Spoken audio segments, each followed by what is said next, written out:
আমরা স্মরণ করছি বিগত এই ফ্যাসিজম থেকে মুক্ত করার জন্য এই ৩৬ জুলাই আগস্টে আমাদেরকে এই দেশ স্বাধীন করার জন্য দ্বিতীয়বারের জন্য হাজারের অধিক জীবন দিয়ে যারা আমাদেরকে এই যে স্বাধীনতা এনে দিয়েছেন, আল্লাহ তাআলা সকলকে শহীদ হিসেবে কবুল করেন। বলেন আমিন।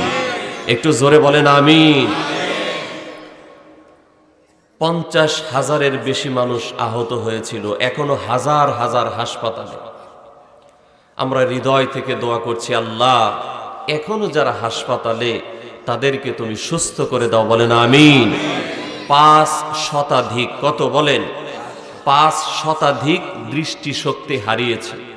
আল্লাহ যেন তাদের জীবন চলার পথকে সহজ করে দেন। বলেন আমিন। এখনো আবার অনেকেই বলে যে চট করে ঢুকে পট করে ক্ষমতায় বসবে। বলে কি বলে না? জোরে বলেন, বলে কি বলে না? এটা স্বপ্ন, আপনাদের স্বপ্নই থাকবে। এই স্বপ্ন বাংলাদেশে আর বাস্তবায়ন হবে না। ঠিক কয় না? ঠিক কিনা বলেন? এই সুযোগ দিবে না। আরে রাজনীতি কি জিনিস বুঝেই না মুরব্বী, মুখে দাড়ি রাখছে, অপরাধ তার এটাই। ঠিক কিনা বলেন? নামাজ পড়তে যায় টুপিটা মাথায়, এটাই তার অপরাধ। ঠিক না?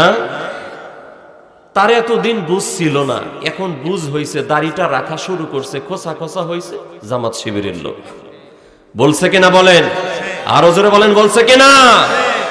এত অত্যাচার, এত নির্যাতন, নিপীড়ন, এত কিছুর পরেও শয়তানি তাদের থেমে নাই। ঠিক কিনা বলেন? তাদের শয়তানি এখনো বন্ধ হয় নাই।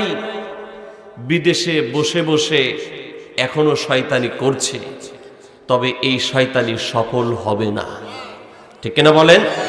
তাদের রূপেরও শেষ নাই, রূপেরও শেষ নেই।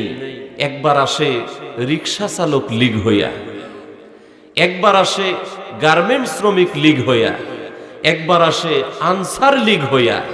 ঠিক কিনা বলেন? একবার ঢাকায় ঢুকে কিস্তি লীগ হইয়া, আবার ঢুকছে ইসকন লীগ হইয়া, কিন্তু কোনোটাতেই সফল হয় নাই। সফল হতে দেওয়া হবে? একটু জোরে বলেন না, হবে না। যেখানেই মাথাচাড়া দিয়ে উঠতে চাইবে ওখানেই একেবারে কিক দিয়ে ওদেরকে মাটির নিচে দাবাই দিবেন। পারবেন ইনশাআল্লাহ? বলেন ইনশা। হয়তো অনেকে মন খারাপ করলেন, হুজুর কিক শব্দ ব্যবহার করলেন কেন? তাই না? আলেমদেরকে গরুর রশি দিয়া। আহা, দেখেন, আমি এটা তো পলিটিক্যাল মঞ্চ না, পলিটিক্যাল কথা বলারও কথা না, কিন্তু যেটা বিবেকের কথা, আপনি এখনো কি করে স্বপ্ন দেখেন ওই ফ্যাসিস্ট এই খুনিদেরকে আবার পুনর্বাসন করা? আপনি একটু তাকান আবু সাইদের দিকে, একটু তাকান না, আবু সাইদের দিকে একটু তাকান। আপনি বুক টান করে দাঁড়িয়েছে, কত বড় জালেম। অল্প কয়েক একটু দূরে বুকের উপর গুলি করে হত্যা করেছে জলজান্ত একটা মানুষ। আপনি একটু তাকান মুগ্ধর দিকে, গুলি লাগার পরেও বলছে, ওর আওয়াজ আমাদের এখনো হৃদয়ে বাজে, পানি লাগবে, পানি। এখনো আপনি স্বপ্ন দেখেন সাভারের পাকিজায় ইয়ামিনের দিকে তাকান, পুলিশের ওই গাড়ি থেকে যখন ফেলে দেওয়া হলো, ঠাস করে রাস্তার মধ্যে ফেলে দেওয়া হলো, তখনও ও শ্বাস নিচ্ছে। ঠিক কিনা বলেন? হয়তো বা হাসপাতালে নেওয়া হলে এই মায়ের বুক খালি হতো না। যেই সন্তানটাকে রিকশায় ওই যে পা দানির ভিতরে রেখে হাসপাতালে নেওয়া হলো, এই দৃশ্যগুলো দেখার পরেও আপনার বিবেক নাড়া দেয় না।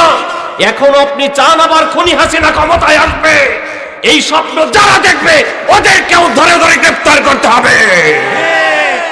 ওদের কোন এজেন্ডা বাংলাদেশে আর বাস্তবায়ন হতে দেওয়া হবে না।